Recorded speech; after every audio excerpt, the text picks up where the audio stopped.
Do you find yourself overwhelmed by the thought of making a career transition? I've been there and I understand the challenges you face. That's why I created the Career Compass, the ultimate guide for high achieving corporate women to make career transitions with ease. The Career Compass breaks down the decision making process into 5 clear steps, helping you make savvy, empowered career decisions. Head over to KarenFreeland.com/career-compass right now and download this invaluable resource. It's completely free and will get you on the path to a more fulfilling career. Go to KarenFreeland.com/career-compass now. Welcome to Rock Your Reinvention, where I help high achieving career women like you get unstuck, make your corporate exit strategy, and successfully transition to your next chapter. Hi, I'm your host, Karen Freeland, a certified life coach and corporate exit strategist. Whether you want to start a business, become a speaker, or something else, I'm here to give you the tools and strategies to shift your mindset, build your confidence, and take bold actions so you can rock your reinvention. Ready? Let's go. Hey, everybody, and welcome back to Rock Your Reinvention. I am so excited for today's guest. Shonette Sullivan is the CEO and co-founder of the Shekinah Group, LLC, Professional Financial Services.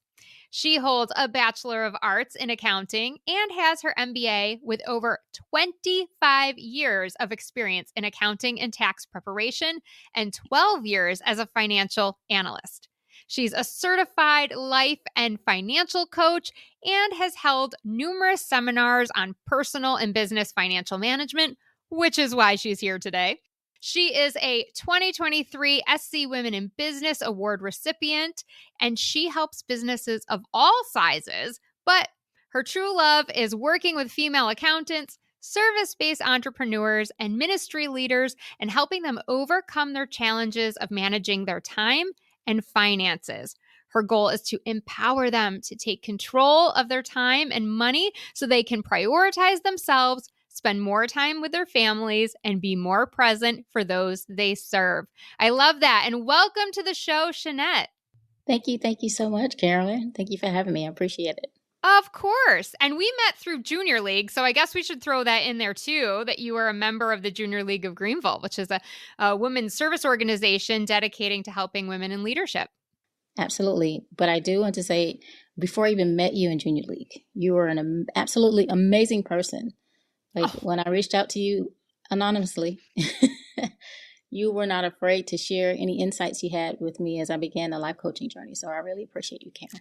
Oh, you're so welcome. I'm glad that I could do that. Look, we have to, there's a scripture, and I'm terrible at remembering like verse numbers and stuff, but it's like, whatever you've been given freely, give freely, right? And so It's just like, we have a duty to pass it along, especially to fellow females, and just we rise together. That is my firm belief.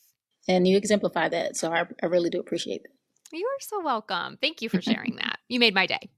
Okay. Now, you call yourself the financial peacemaker. And I'm in love with that title because I think for a lot of people, when they think about money, there's anything but peace surrounding it. So can you tell me more about what that means and why you adopted that title? All right. So before I can really delve into what that means, because I didn't get there until last year, I can kind of tell you a little part of my story. So sure. My story, as the reason why I got into the financial industry, is because of my own personal experience. My experience as a child. I always tell people I do it because I didn't get to write my mother a check. I didn't get to write her a check. I remember my mother working tirelessly, several jobs, because there were 7 children. And my father was injured. So they were married, but he was injured. So my mother worked tirelessly. And so with her working tirelessly to support 7 children, like my father was still there, he just wasn't able to provide like he wanted to. With him doing that, with her working, I always wanted to write her a check. Mm-hmm. But to make the long story short, I didn't get to write it because I lost her when I was age 14. When I lost her, it gave me the drive to want to help entrepreneurs. She was an entrepreneur. I left that part out. She was an entrepreneur, but she also had many other interests. And it wasn't just interest, it was jobs. Anyway, so it launched me into my college career. I knew I wanted to be an accountant. So I graduated college, went into the accounting career, accounting field, just excited about helping people.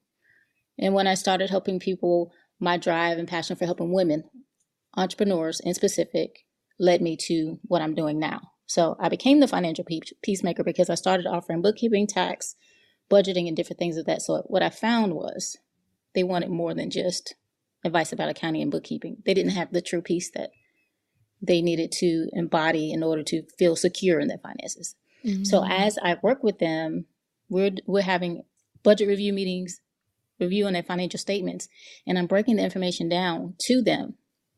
But in our meetings, I'm making sure that they're fully present first. Like I first acknowledge that they're a person. We have to get past any roadblocks. Mm-hmm. And so after we would do our sessions, they would say, oh, I feel so much better. So it actually came from my clients. As we were working together, accounting, bookkeeping, tax, after we would finish our sessions, they would say, man, I just feel so much better. So then the actual saying came from my clients, the financial peacemaker. So long story short. Oh, no, that's so beautiful. And I love how you talked about the security, being secure in your finances. Because friends, this is not just about making more money and having more money. I know people who make millions of dollars and they are broke as a joke and they have no financial security because they are living above their means. They are spending every penny that they earn, and there is nothing secure about the lifestyle that they are living. No. Yeah. And Karen, it really starts from within. Yeah. Amen. So all those things you mentioned, the reason why they're spending above their means, the reason why they're doing so many different things, for one, they don't know their money personality. Ooh. And then two, it comes from within. True peace, financial peace. It does not matter how much money you have. True peace comes from within. So, okay. Yes, I love it. And wait, I have not heard this term before. Their money personality. Tell me more about what that is. So, and I'm referencing a book called The 5 Money Personalities. There are many money personalities, but there are 5 main money personalities. There's the saver, there's a security seeker, there's a risk taker, and then there's 2 more that I can't remember off the top of my head. So it's from the 5 money personalities. In order to manage your money effectively, you have to know your money personality. Because I can sit across the table from you, Karen, or someone can sit across the table from me. But if I'm teaching you budgeting from the way I look at it, but you have a different personality, it won't work for you. Yeah, so that makes sense. Yeah. I mean, it's like the love languages, right? There's 5 love languages. And like, I will tell my husband all the time, like, you're loving me right now. Like, you want to be loved. I'm like, but that's not how I want to be loved. Exactly. And so when we'll like have those conversations and he'll be like with me, he's like, can you please make my salad for work tomorrow? That's my love language. And I'm like, yes, I will do the acts of service for you. So I can see why it would be really important to know your money personality. Yeah. And that's where the life coaching part becomes a part of the financial coaching, because I can't overlook who you are as a person. Yeah. And help you financially until I understand how you approach money, how you feel about the money overall. Oh, I love that. Okay. So this is a perfect segue because I want to start out by addressing thoughts about money, right? And that probably comes from your money personality. I'm a big fan of cognitive behavioral therapy, or CBT. So for those of you listening, they're like, I don't know what CBT is. It basically just says that your thoughts become your feelings and your feelings drive your actions. So to change any behavior, we have to go back to the thoughts that we hold about them. So as you're working with some of these female entrepreneurs in particular, what are some of the most toxic beliefs about money that you see women holding? The top 3, I'll say 3 because there are many that come to mind, is that I don't deserve it. Oh. Or that money is evil. What will people think of me? Or there's not enough to go around. Yeah, so that's scarcity. That scarcity mindset. And so it all goes back to the money story. I talked about money personalities, but in order to understand your money personality, you have to understand your money story. And so when you start there, then you can understand how your beliefs are formed. So, yeah. Yeah, and I've kind of heard the money story. So it's kind of like, based on your upbringing and the messages you've been given about money, you start to create this story. So like if you're maybe grew up around poverty and didn't have a lot of money, then you're like, money's hard to come by. I have to work hard for my money, right? And that becomes your story. Right. So, and then I told you at the beginning my money story. Yeah. I wanted to write a check for my mother. And because all the money she had that came in, it went right back out. So Mm-hmm. that was, I didn't know that was my money story till later in life when I had a financial crisis.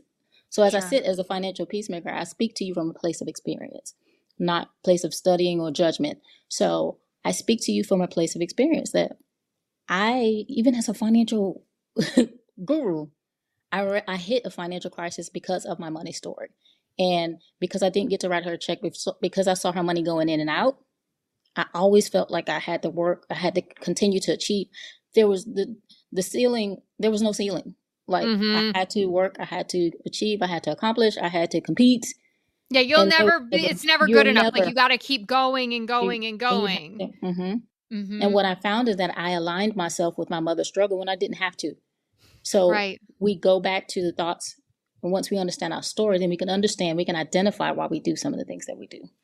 Oh, so good. I mean, Yeah. I could give so many examples, right? And but it's really fascinating for me. In the beginning, I saved. I was probably the saver because I had been told from a very young age, you got to start saving, you got to start saving, you got to put some away. Mm-hmm. And that served me very well. I'm very glad that I saved, but I saved to my detriment because I was so scared to invest. I just wanted Yeah. it all liquid in a savings account that I actually shot myself in the foot. And I think about the wealth I could have today. Yeah. And if I had been putting that money into CDs, even, even like they're not even that risky. So like, I could just had so much more. Mm-hmm. I don't need it, but like I could have Mm-hmm. had more, right? We could have had I could have left my corporate job even sooner, Mm-hmm. and made those other choices because of that. But Yeah. based on my money story, I kind of held myself back. Yeah. And so many people don't know that, Karen. You came to that Mm-hmm. realization. Some people don't know their money story. They're fighting against something that they can identify. But once you Yeah. understand your money story and you're able to identify it, then you can say, oh, that's why my behavior is what it is. That's why I'm afraid to invest. That's why I don't want to sign up for this or that because I'm fearful because of ... Yeah. And so And do that's you have a different for different people. recommendation for that? How does someone go about finding out their money story? How do you help them do that? So I help people do that. And I host seminars and training sessions. We first start with their first experience with money. I ask you Mm. your first interaction that you can. We don't dig deep because sometimes it can be not so exciting. So I just ask you what your first interaction is with money. So as you're listening today to this podcast or to this interview, I ask you to identify what is your first interaction with money. And you'll see that as you write your story, you only take 2 to 3 minutes. Don't take a long time. And once you see it, you can identify where those habits came from, where those thoughts came from, and how it's driving your behavior today. Love that. You got to do the work though. You got to sit You have to down do. and Mm-hmm. get quiet with yourself and break Mm-hmm. out that journal and write the scary thoughts, the things Yes. that you don't want to face. Yes. Yes. And the most impactful thing, Karen, is if there are women who are watching that have children, we don't want to face it. But once you identify, you have to understand how that's going to impact your children. Mm-hmm. Like, how's that going to impact your family? How's that affecting how you show up? Mm-hmm. So for me, I told you about my mother. I ended up displaying those same behaviors. Yeah. Like working. And so now I have my kids. I have amazing kids. But now it's just like their work, or they high achievers. I won't call them overachievers. But they exemplify the same behavior I did. So it's just thinking about those, keeping those things at top of mind would be best. Yeah. I love that.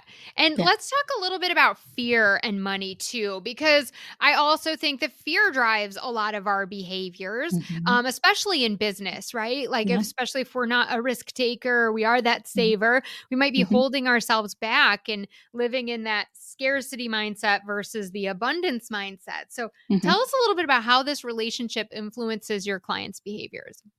So it influences their behaviors by them not showing up fully as who they are, them accepting. So if you're a service provider, you're accepting any client for the sake of them, for the sake of having money, and then for the sake of them liking you. Right. You also collaborate with the wrong people, or you don't collaborate at all. So if you have the scarcity mindset, you're thinking that if I collaborate with someone, that may steal my shine. And they may have more than I do, instead of believing and knowing that there's more than enough to go around. There's more than enough available for everyone to have enough at the table. So those are some of the things that I've seen my clients have challenges with. And I give the example, I had 2 clients. One, she was barely making $20,000 a year. Mm. And I had another client who was making $1 million a year. And here's the thing. They both had NSF charges, insufficient funds in their accounts. So it just says, Yeah. it just says, goes back to the point of you can have abundance and still live in scarcity. You can still have a scarcity mindset. And so I use that example to give people, I mean, just like what lottery winners have money and they're broke within a year or two. Mm-hmm. So I drive that back home, that fear, scarcity, all that drives your decisions and impacts how you show up. And it's interesting, and I'm curious if you see this. I know one way that scarcity is really played out for me is in the fear mindset is, okay, this person wants to work with me, but if I charge my full worth, if I share my full rate, they're not going to be able to afford it. They're not going to do it. And then I remember taking this corporate client and I charged like $1,999, $1,999. Because I was like, it's right under $2,000. Maybe they'll sign up for this training program for that price. And of course, they bit at it. They were like, yeah, she's going to come in and teach our whole organization communication skills. Great. Right. And so I go in, I deliver this amazing training. By the way, it was all fresh content. It took me like at least 40 hours to create this. I made like nothing off of it. Right. And I just want to kick myself. So they came back later, asked me for another training program. And I was like, screw this. I'm not doing this again. And I priced it at $15,000, which is what it would have been worth because it was for the sales team and I was going to teach them stuff but guess what? They said no. And I was like, you know what? Because I taught them the value of my worth. And now they're like, what? She's crazy. She did other trainings for us for $2,000. And so I realized it's nothing to do with the rates. It has everything to do with how you value yourself and how you teach others to value. But I don't know if you have any thoughts on that. No, that's key. You teach people how to value you. Yeah. You show up as, you teach people how to value. You show up in the world as how valuable you think you are. Mm-hmm. And so people will only demand what you tell them. Yeah. So I applaud you on that, Karen, because I found it with my clients. They undercharge and they get angry at the client for not appreciating what they charged. Yeah. I've been there, done that myself. Right. And haven't we all? I mean, are you even an entrepreneur if you haven't undercharged? Come on. Like, yes. We do it, but it's breaking that cycle and realizing why you're doing it, right? Yeah. And that it is that scarcity and that fear. Yeah. And one thing I do want to say, Karen, because I'm so passionate about those women who have children. Yeah. I want them to think about when you shortchange yourself, when you undervalue your prices, when you undervalue your service and what you have to provide, you're undervaluing, you're shortchanging your legacy. Like you're giving them your time and your energy and what's left for your children.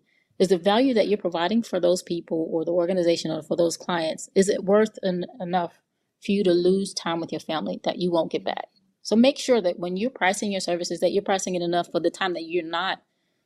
Because you don't want to be broke and missing time. Right. Let me not say broke. Let me not say broke. You don't want to be stressed and still not have time with your family. Yeah. Charge accordingly so that by the time you're done servicing the client, that you're full enough. You have enough abundance to be able to pass that energy and that effort onto your children so that they're taken care of. I love that.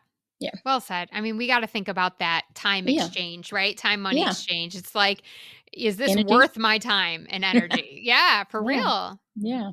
And we resent the client. If we take on work and we're not getting what we actually deserve, and then that comes through and that shows, it's just like bad. It's just a bad spiral. It's bad.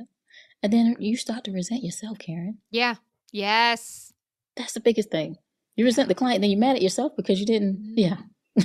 Yeah. It is so like let's a vicious just not cycle. Do it. Thank you. I'm talking, look, I've been there, done that. I'm talking from a place of having been there. Okay. So it's easier said than done. Yeah. But I'm talking from a place of been on the other side. Yeah. Yeah. So it's possible. It's possible. There's hope. Yeah, there's hope. Love it. Okay. Well, a lot of my clients are in that position right now where they're in corporate. They want to leave, but those pesky golden handcuffs are really tight. And even though they have the key, they don't really realize they have the key, or they're scared to put the key in and unlock the handcuffs. So what advice do you have for women listening who want to leave their job, but they feel trapped by the lifestyle? Okay. So one of the things I'd advise, there are three things. I try to keep it to three things. One of the things I'd advise women to do is to first assess where you are financially. Mm-hmm. Like a lot of times we think we're trapped because we don't know exactly how much money we have. Sometimes we're not on a budget. And so we don't know if what we have is enough because we don't keep track of what we're doing or what we have. We don't have a spending plan. Right. So some people don't want to hear the word budget. Some people want to say a spending plan. First, assess where you are financially. It could take 6 weeks. It could take 90 days. It could take 6 months. But assess where you are financially and assess where you are, you're able to walk away. I wouldn't suggest just walking away. I would suggest creating a plan. Yeah. Create a strategic plan for when you're walking away, because you don't want to wait until you're frustrated and you've had enough and quit cold turkey and you have nothing to fall back on. Yes. So create that spending plan. Assess where you are. Create the spending plan for when you want to make your exit. And so if you know that you feel like you have the golden handcuffs, give yourself at least 90 days if you can. Now, some people have different stress levels and are at different places, but at least 90 days. That way you can think clearly. You're not making hasty decisions. We're mapping out what we're going to do financially. We're not jumping. Some people tell you to jump and then the parachute, but that's not fair to you, your family, the people you serve. So map out a plan.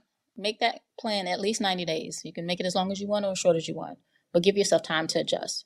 But make the plan. And then finally, make sure you have someone in your corner guiding you through that, because this is a scary process. I can talk about that, but it's nothing like having the support that you need, because sometimes, even though you make the plan, you draw back. The imposter syndrome, that fear of failure, that fear of so many different things, that fear that you're not good enough, or what's going to happen next, or what if that next thing doesn't work. So map out all those things and think through those things. So first, assess where you are financially by looking at your budget or creating a spending plan. Secondly, chart out a course for when you're going to walk away, whether that's 90 days or longer. Third, make sure you get that support, whether it's Karen or another coach. Have someone guide you through that process, because it can be scary. I've been there and done that. For sure. But I love that you're like, okay, let's just figure out where we are financially, because sometimes we surprise ourselves and we find out that we actually have more financial power and freedom than we realize. And if we find out the opposite, well, then at least we know, right? At least we know, no, you actually do need to stay in corporate for another 2 years in order. Then guess what? We make the plan for 2 years out. Like, you can still start the exit process and start getting excited about that next chapter of your life. You don't have to wait for that, but it all comes down to knowing and getting the facts. And it empowers you when you know exactly where you are. So many people are afraid to even look at it. We have lifestyle inflation. So every time we get a raise, we chase more things. Instead of assessing where we are. And once you assess where you are, you're empowered. You're empowered with a plan. You're not feeling like you're in handcuffs, because when you feel like you're in handcuffs, you feel like you don't have control. Right. So those are what you said was key, Karen. So make that plan and make sure that you walk away empowerment. Yeah. I love it. That's your goal, right? Empowering people one family at a time. I love it. One family at a time. Yep. That's all we can do, right? Right. Okay, so you work with obviously a lot of female entrepreneurs, and I'm just curious. I did an episode recently on the mistakes that I see female entrepreneurs doing. And so what are some of the biggest mistakes you see when it comes to managing their business finances? This is a pet peeve. They don't pay themselves. Ooh. A lot of them don't pay themselves. They put the business and everyone else before themselves. They don't know, first of all, they don't know what they need to pay themselves. Right. So they're constantly on a hamster wheel. A lot of people living out of the business bank account to support their personal needs. And so the biggest thing is first understanding how much you need. That goes back to the budgeting, Karen. That goes back to, what do I need to support my family first? And so once you understand that number, then you can go look into your business finances, approach them knowing, okay, is my business sustainable? Is it making enough money for me to be able to support myself? So, but the biggest thing for me is female entrepreneurs not paying themselves. And so it's like the business, they're working for the business instead of the business working for them. Right. The other thing is them not wanting to approach the finances. They just don't want to look at it. They just want to avoid it. They're fearful. And so they just rather wait till the end of the year at tax time to approach it. And that's never the best time. because you miss out on No. tax deductions. You miss out on so many other things. You miss out on seeing how your business is performing from month to month. And so you're not able to make sound decisions. And so Yeah. whether you want to grow or expand or whether you need to cut some things. But and then the other thing, the last one, I like to have threes. The last one is just not creating time. Just making time. Like people don't, not just female entrepreneurs, but since we're talking about them, they don't create the time to sit down. Designate a time to work on your finances. If that's one day a week. I'm big on documentation because the IRS requires a lot of documentation for many of the deductions that you want to take. Yep. Keep all of your receipts. Decide that you're going to spend 30 minutes a week. It doesn't take long. 30 minutes a week, you're going to compile all your receipts into one place. You're either going to scan those, going to upload to QuickBooks, you're going to do that, but you're going to make sure that you're intentional about setting an appointment to work on your finances. And so whether that's receipts, bookkeeping, getting with your accountant, or just making sure that your finances are a priority. So, yeah. Oh, I love it. You're speaking my language. So what I actually do, and my business is different than some female businesses because, I am more of a boutique firm. So I'm not constantly signing new clients every week, every day. I'm not constantly spending. I don't have like a lot of expenses, especially right now because I'm not working on a book or anything, which has usually been the biggest expenses for me. But I do a CEO day every other week. So clients one week, I see them face to face, over Zoom or whatever. And then the next week is my off week. And then I have an on week and an off week. So in the off weeks, I have a CEO day. And that's when I do all my finances, my vision setting, looking at my business plan, making sure I'm on track. And it is like the best gift to myself. And, because I stay on top of it, it doesn't take long. Right. It makes it so easy to just go, okay, what do I have coming in this month? What's going out? How much am I paying myself? And I just have mine on auto every month. First of the month that hits, and it's coming right from the business bank account into my personal checking. And because, I got to pay myself. I deserve to be paid. You have to eat. You have to right? eat. Totally. Right. So yeah, I love that you brought that up. And I would not even have thought about not paying themselves. You would be surprised about how many women do not pay themselves because many jump into business with drive and passion and seek to serve. And one of the biggest issues is that they haven't set the pricing correctly. They're not monitoring their expenses, so it's just hard to make sound financial decisions. So that's been one of the biggest things for me as I've been teaching and training, as I've been an instructor for different cohorts. That's one of the biggest things I've seen. That one of the biggest things that they've been frustrated about. And so I always empower them and let them know you can do something about it. Yes. And what a big impact you're having. I love that you're doing this work with women because it's clearly so needed. And so just the ability to you really are changing people's lives. I love it. And here's who I'm serving, Karen. I'm serving her, whose brand is so big that she can't say, I'm afraid. Yeah. She doesn't have a safe space to say, I need help. She doesn't have a safe space to say, this is confusing. That's why. Yeah. And I can talk to her because I was her. Yeah. And so it doesn't have to be scary. There is a safe space and you can do it. You can achieve it. So it is all possible. Yeah. Yeah, we're all going through the same thing. We've all been there at one time or another. So the sooner we get over our egos and we're able to speak up and ask for help, the sooner we get things fixed and then we live the dream life we were looking for. Yes. Yes. That's exactly so good. It. Yeah.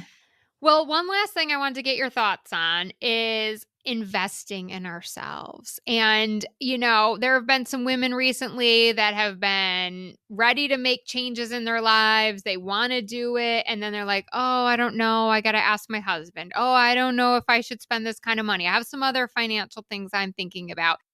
To me, it's never a question about money because when you want something, you figure out how to pay for it. So I don't know if it's people just aren't prioritizing their own wants and desires. They're using money as an excuse. I'm not sure, but I would just love to hear from you. Why do you think that so many women are hesitant about investing in themselves?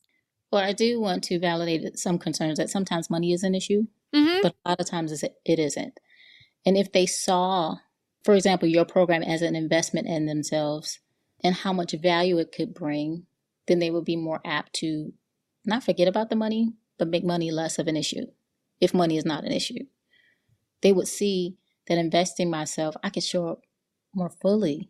If I invest in myself, I can show up for my family. I can show up for my friends. I can show up better for my clients. Or if I'm in corporate America, I can show up more fully on my job. Maybe even get a raise so I won't be in handcuffs.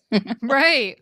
So it's more about understanding that when I invest in myself, it allows me to flourish. It allows me to be more present. It allows me to serve better. So for me, I'm a proponent for investing in yourself, because I'm just now at a stage where I'm actually investing in myself. We prioritize so many other people and so many other things, but investing in yourself means the world. So if you do look at it as an investment and not as an expense, then it makes a world of difference. Yeah. And I think it goes back to your point earlier about worthy, right? Like, and having that belief about like, I'm not worth it. And when you believe that you are worth investing in, I believe other people want to invest in you as a result. And you have to believe it first. You said it. Right. It's like, oh, Karen's investing and she has her own business coach and she has this coach and that. And like, okay, well, if she's investing in herself, like I want to invest in her because I know she's getting the latest and greatest. And like, I don't know. I just think there's like a trickle down effect there. Yeah. And how much more money could you make if you invested in yourself? If you think about a traditional investment, how much more could you make if you invested in yourself? Yeah. How much further could you get if Karen was your coach? Well, thank you. How much more of a raise? Yeah. I know. I had one woman, she got like a $15,000 raise. And I was like, okay, show me where else you can take the fee for coaching and then 6 months later turn it into $15,000. I'm like, I don't know an investment where you can do that. Like, right. At least nothing legal. And we want to be legal, Karen. We do. We definitely do. I don't really know about any illegal investing. Yeah. Yeah. Oh, that's so funny. But yeah, thank you for sharing that though, because I think we do. We have to just believe in ourselves and know that we're worth it. We're worth investing in. Yeah. Every penny. Amen. Well, it wouldn't be Rock Your Reinvention if I didn't ask my signature question, which is, if you could say one thing to the woman listening who knows she wants to make a change in her career but doesn't know how to get started, what would you say? I would say believe in yourself. You are more powerful than you think. You have more strength than you think. You can do this with the right support system. You are able, you are capable, and you deserve it. Yeah. So that's what I would say to her. That's what I would share with her. It's so simple, right? Like, let go of all the other thoughts and things that people have said to you, that imposter syndrome that you're letting in your head. Like, just flip the script and start believing in yourself. Flip the script and take back control. Because when you're believing all those things, you still allow other people to have control over you, those thoughts and those things. So this is taking control of your own life. You're sitting in the driver's seat. You can do this. It's possible. Well said. Take it from Shonette. Do it. You'll be happier if you do. Yeah. All right. So for the women listening, they're like, oh man, I really need some financial help. I got to learn my money story, figure out my money personality, break through these limiting beliefs. Where can people connect with you, find you? What do you got that we can offer up these people? So there's 2 places you can find me. You can find me on LinkedIn at Shonette Sullivan, the Financial Peacemaker. And you can also visit me on my website at www.theshekinahgroup.com, THESHEKINAH group.com. And I currently offer 2 master classes per month. That's goal-driven budgeting for the busy professional woman and planning with intention for busy professional women. So we first start with your budget and understanding what you actually need, and then we start aligning your budget with your time. So those are 2 master classes that I'm currently offering. It's amazing. Sign up for the master class, y'all. What are you doing? We got to start with assessing it and getting that budget going. Yes, we have to start. Step 1 will be completed if they just go to your masterclass. If they just go to my masterclass. And then I can send you on to Karen to say that you do have enough money to do there you go. Yeah. This is perfect. We should talk about referral here. I'm all for referral process. Oh, yeah. I know. Me too. Yeah. Awesome. Well, I am so glad that you could be here today and share your wisdom. I don't think women can learn about money enough. It is just a great tool for us to use to help us not only achieve our dreams, but just have a bigger impact on the world. I know. And that's what it's about. Showing up better in the world to make a great impact. Yes. Yeah. Love it. Thank you for your time. Thanks for being here. And everybody, go sign up for the masterclass. Thank you so much, Karen. You're welcome. Thanks for tuning in. I hope you're inspired to take action by committing to one of the tips or strategies we talked about in today's episode. If you want more accountability and support, I've got your back. Book a complimentary Empowered Exit Strategy call today. Visit KarenFreeland.com to learn more and book your 45-minute session. Until next time, stay fabulous.